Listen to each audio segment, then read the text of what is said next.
Ya, assalamualaikum warahmatullahi wabarakatuh. Salam sejahtera untuk kita semua. Pertama-tama, izinkan saya memperkenalkan diri. Nama Taruna Remaja Galang Guntur Ramadan dari Prodi D4 Manajemen Keselamatan Transportasi Jalan kelas C semester 4. Dalam video ini, saya ingin sedikit menjelaskan tentang materi perkuliahan dengan mata kuliah transportasi B3. Nah, apa itu B3? B3 atau kepanjangan dari barang berbahaya atau dalam istilah bahasa Inggrisnya disebut dengan dangerous good adalah barang-barang yang pada kondisi normal pengangkutan dapat melepaskan bahaya terhadap keselamatan, kesehatan, lingkungan, dan properti, serta masuk ke dalam 9 kelas klasifikasi barang berbahaya menurut United Nations Recommendation on the Transport of Dangerous Goods. Nah, dalam pengangkutan barang berbahaya, ada badan PBB yang menaunginya, yaitu Komite Ahli Pengangkutan Barang Berbahaya, atau dalam istilah Inggrisnya disebut United Nations Committee of Experts on the Transport of Dangerous Goods. Dan juga dalam pengangkutan barang berbahaya ada dasar hukum yang menaunginya. Ada dua di sini, ada dasar hukum nasional dan dasar hukum internasional. Untuk dasar hukum nasionalnya, yang pertama ada Keputusan Presiden nomor 21 tahun 2003. Yang kedua ada Peraturan Menteri Perhubungan nomor 60 tahun 2019. Yang ketiga ada Peraturan Menteri Perhubungan nomor 90 tahun 2013 untuk pengangkutan di transportasi udara. Serta untuk transportasi daratnya ada Surat Keputusan Dirjen Perhubungan Darat nomor 725 tahun 2004. Untuk dasar hukum internasionalnya, yang pertama ada The Protocol 9 of Dangerous Goods, ada United Nations Recommendation of the Dangerous Goods, ada ADR 2019, ada IMDG Code, ada ICAO NX 18, ada IATA DGR, ada RID, ada IDN, ada HIS, dan yang terakhir ada Basel Convention. Nah, untuk pengangkutan barang berbahaya kan khusus. Nah, apa saja itu penanganannya? Silahkan lihat video selanjutnya.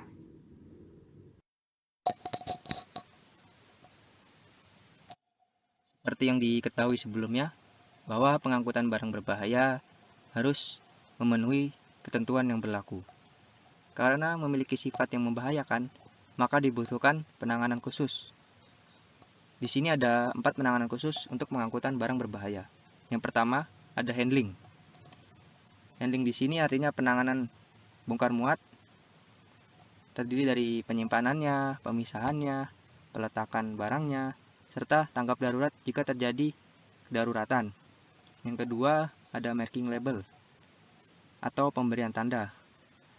Nah, setiap barang berbahaya yang akan dikirim atau yang akan diangkut harus diberi tanda sesuai dengan ketentuan yang berlaku. Yang ketiga ada pengemasan. Pengemasan di sini terdiri dari penentuan jenis kemasan, teknik pengemasannya, serta volume maksimal yang boleh diangkut. Yang terakhir ada identifikasi dan dokumentasi. Identifikasi ini terdiri dari penentuan namanya, kelas barang tersebut, packing groupnya, UN number, dan keterangan lain yang dicantumkan dalam dokumen pengangkutan barang berbahaya. Nah, tadi kan sudah dijelaskan bahwa pengangkutan barang berbahaya harus ditangani secara khusus melalui 4 tahapan tadi. Nah, tadi kita mendengar tentang istilah UN number dan PSN. Nah, apa itu UN number dan PSN? UN number atau nomor UN adalah nomor yang terdiri dari 4 digit yang ditetapkan oleh Komite PBB untuk mengidentifikasi barang berbahaya atau kelompok barang berbahaya. Nomor UN itu berkisar dari 0001 sampai dari UN 001 sampai UN 3506 yang ditetapkan oleh PBB melalui Komite Ahli Transportasi Barang Berbahaya. Nah, sedangkan PSN atau singkatan dari Proper Shipping Name adalah nama barang berbahaya yang digunakan untuk proses pengiriman yang telah ditulis daftarnya dalam United Nations Recommendation on the Transport of Dangerous Goods. Kita bisa lihat di nama-nama PSN dan UN number di Table of Dangerous List yang ada di ADR 2019 volume 1. Nah, selanjutnya, menurut ketentuan United Nations Recommendation on the Transport of Dangerous Goods, barang berbahaya dapat diklasifikasikan menjadi ke 9 kelas dan dibagi menjadi ke 16 divisi. Di antaranya, untuk kelas 1 ada barang eksplosif atau bahan mudah meledak. Nah, di kelas 1 ini dibagi lagi menjadi 6 divisi. Selanjutnya di kelas 2 ada bahan gas.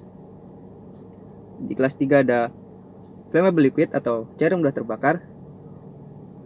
Di kelas 4 ada flammable solid atau padatan mudah terbakar. Di kelas 5 ada oksidator dan peroksida organik. Di kelas 6 ada barang beracun dan barang yang mudah menginfeksi. Untuk kelas 7 ada barang radioaktif. Kelas 8 ada barang yang bersifat korosif. Dan yang terakhir di kelas 9 atau barang berbahan lainnya yang disebut dengan istilah miscellaneous. Nah, selanjutnya saya akan menjelaskan satu persatu dari kelas 9 kelas barang berbahaya tersebut. Yang pertama, ada eksplosif atau bahan mudah terbakar, mudah meledak.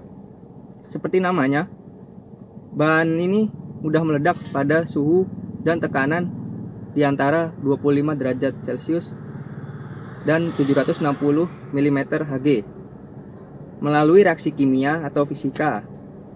Bahan ini dapat menghasilkan gas pada suhu dan tekanan yang tinggi serta dapat merusak lingkungan yang ada di sekitarnya. Nah, di kelas 1 ini dibagi lagi menjadi ke 6 divisi. Contoh dari bahan kelas 1 ini ada TNT dan bom. Nah, untuk kelas 2 ini adalah gas. Gas yang dimaksud dalam klasifikasi barang berbahaya ini adalah gas yang dapat dimampatkan ke dalam tabung gas. Karakteristik dari kelas 2 ini, yang pertama, bahan mudah terbakar. Yang kedua, menghasilkan temperatur yang rendah atau produce low temperature. Yang ketiga, dapat mengubah udara. Yang keempat, dapat beracun. Nah, gas dalam kelas 2 ini dibagi lagi menjadi 3. Ada flammable gas atau mudah terbakar seperti gas LPG. Yang kedua ada flammable and non-toxic gas, gas yang tidak terbakar dan tidak beracun seperti gas oksigen yang kita hirup setiap hari. Dan yang terakhir, yang ketiga, ada gas poison atau toksik atau gas beracun seperti aerosol. Nah, di kelas 3 ada flammable liquid atau cairan yang mudah terbakar. Ciri-cirinya, yang pertama, memiliki flash point kurang lebih 60 derajat Celcius dalam bentuk cairan.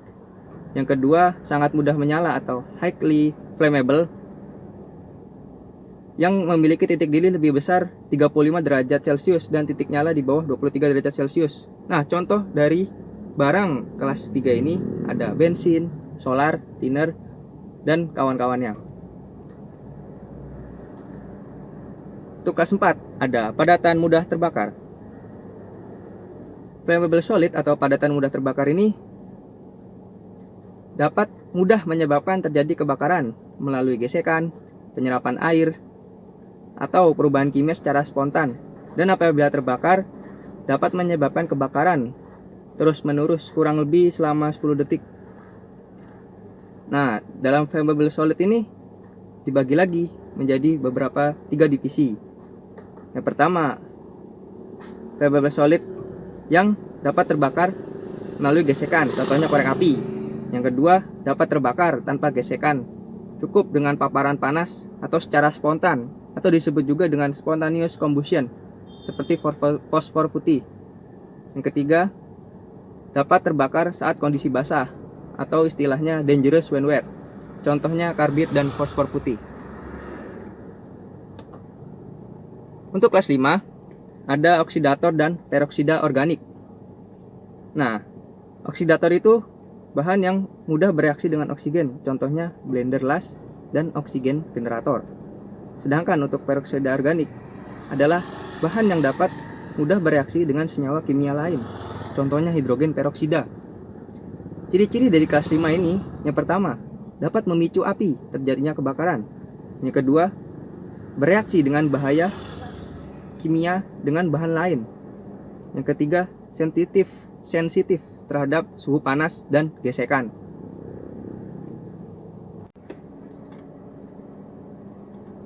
Nah, selanjutnya di kelas 6 ada barang beracun dan barang yang mudah menginfeksi. Yang pertama, barang beracun. Barang beracun ini adalah barang yang dapat menyebabkan kematian pada manusia apabila terhirup sebesar kurang dari 4 mg per liter, tertelan kurang dari 300 mg per kilogram, dan apabila tersentuh sebesar kurang dari 1000 mg per kilogram. Sedangkan yang kedua ada barang yang mudah menginfeksi. Barang yang mudah menginfeksi ini adalah barang yang mengandung patogen berbahaya penyebab penyakit seperti bakteri, virus, dan jamur. Nah, contoh dari bahan yang mudah menginfeksi ini adalah contohnya seperti sampel darah orang yang sakit dan bekas suntikan orang yang sakit. Kemudian di kelas 7 ada barang radioaktif. Barang radioaktif ini bersifat karsinogenik atau dapat menyebabkan sel kanker, yaitu sel yang dapat merusak jaringan tubuh pada manusia. Cara melindunginya ada 4 cara. Yang pertama, keeping your distance atau jaga jarak.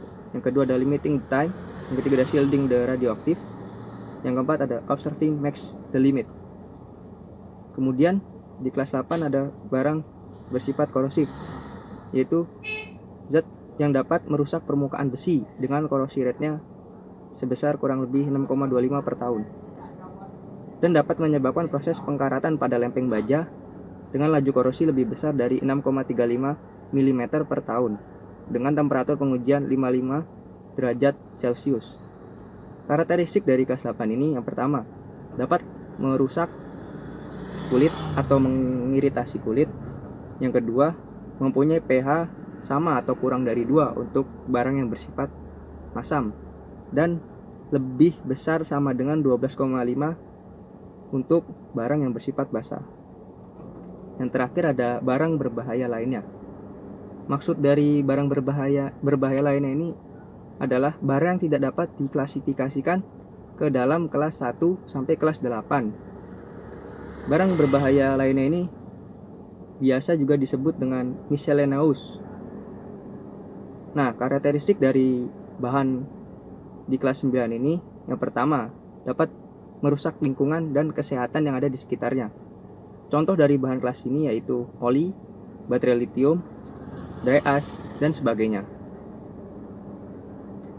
Nah, kemudian dalam pengangkutan barang berbahaya dibutuhkan penanganan khusus seperti yang dijelaskan sebelumnya. Nah, di situ ada tertera packing group. Apa itu packing group? Packing group adalah cara pengemasan barang berbahaya yang digunakan untuk pengangkutan barang berbahaya. Syaratnya, kemasan yang digunakan dalam pengangkutan B3 harus kompatibel. Artinya, barang dengan kemasan tidak akan bereaksi jika digunakan. Contohnya, barang yang termasuk dalam kelas 8 atau bersifat korosif tidak boleh menggunakan bahan yang bersifat metal untuk pengemasannya, karena dapat mengkaratkan kemasannya tersebut. Nah, packing group di sini dibagi menjadi 3. Yang pertama, ada packing group 1. Packing group 1 ini barang yang memiliki sifat bahaya yang tinggi atau high danger, biasanya diberi kode X pada kemasan. Yang kedua ada packing group. Packing group memiliki sifat bahaya menengah atau medium danger, biasanya diberi kode Y. Yang ketiga ada packing group 3, memiliki sifat bahaya yang rendah atau lower danger, biasanya pada kemasan diberi dengan kode Z. Kemudian di barang berbahaya ini pasti ada yang memiliki 2 sifat berbahaya atau biasa disebut dengan istilah multiple hazard. Nah, untuk cara menentukannya, biasanya kita harus melihat tabel matrix precedent hazard di dokumen ADR 2019 pada volume 1. Di situ kita dapat mengetahui mana bahaya utamanya atau primary hazardnya dan mana bahaya sampingnya atau subsidiary hazardnya. Untuk lebih jelasnya, silahkan lihat video setelah ini.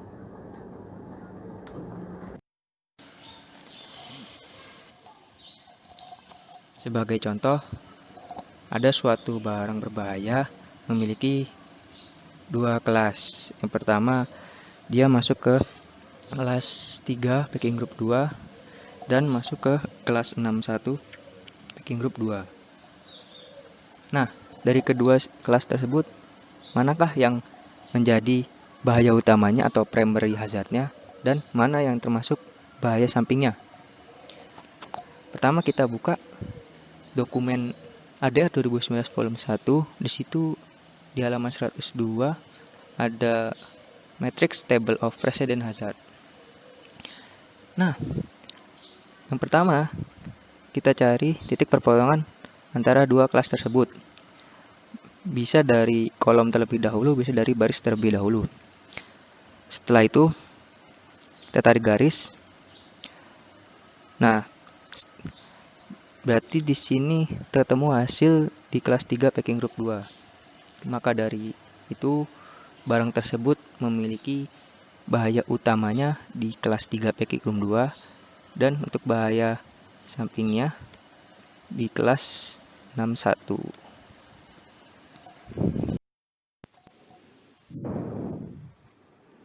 Nah, yang terakhir ada marking label. Apa itu marking label? Marking label adalah pemberian tanda pada barang berbahaya di kemasan dan di kendaraan alat pengangkutnya. Syarat minimal kemasan barang berbahaya di situ wajib tertera. Yang pertama, adanya UN number. Yang kedua ada PSN atau proper shipping name. Yang ketiga ada hazard label atau sifat dari bahaya dari bahan tersebut. Dan keempat ada orientation label atau posisi berdiri kemasan.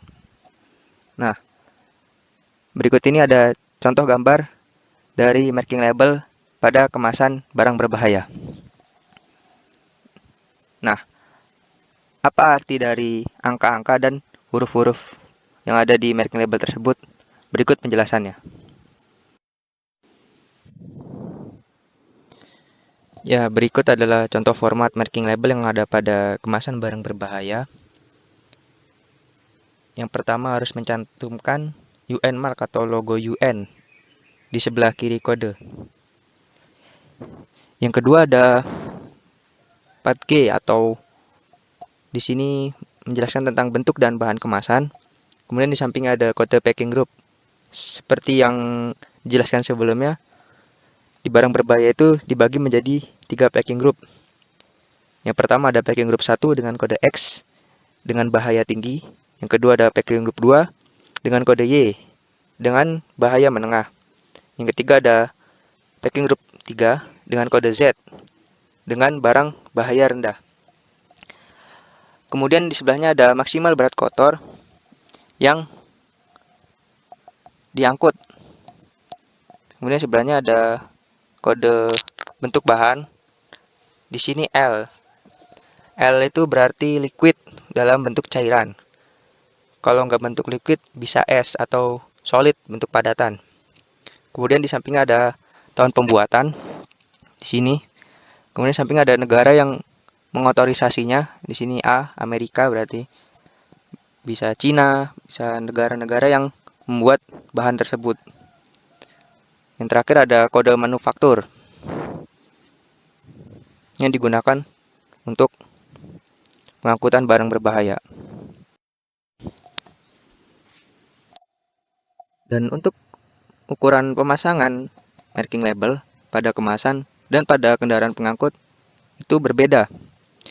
Jika untuk ukuran pemasangan pada kemasan itu berukuran 10 kali 10 cm. Sedangkan ukuran pemasangan pada kendaraan itu berukuran 25 kali 25 cm. Seperti yang tertera pada gambar ini.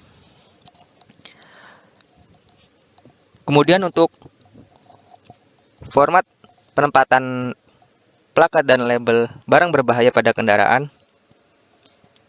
itu harus dipasang di depan, samping kanan, samping kiri, serta belakang kendaraan. Kemudian dengan mencantumkan nomor kontak darurat atau emergency call serta nama perusahaan tersebut. Dan jika untuk mengangkutan satu jenis barang dengan jumlah curah itu ditambahkan dengan orange plate atau plakat oranye yang biasanya ditempatkan pada depan dan bagian belakang kendaraan.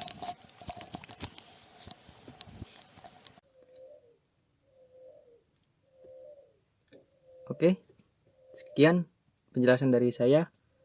Kurang lebihnya mohon dimaafkan. Semoga video ini dapat bermanfaat bagi kita semua. Wabillahi taufiq walhidayah. Wassalamualaikum warahmatullahi wabarakatuh.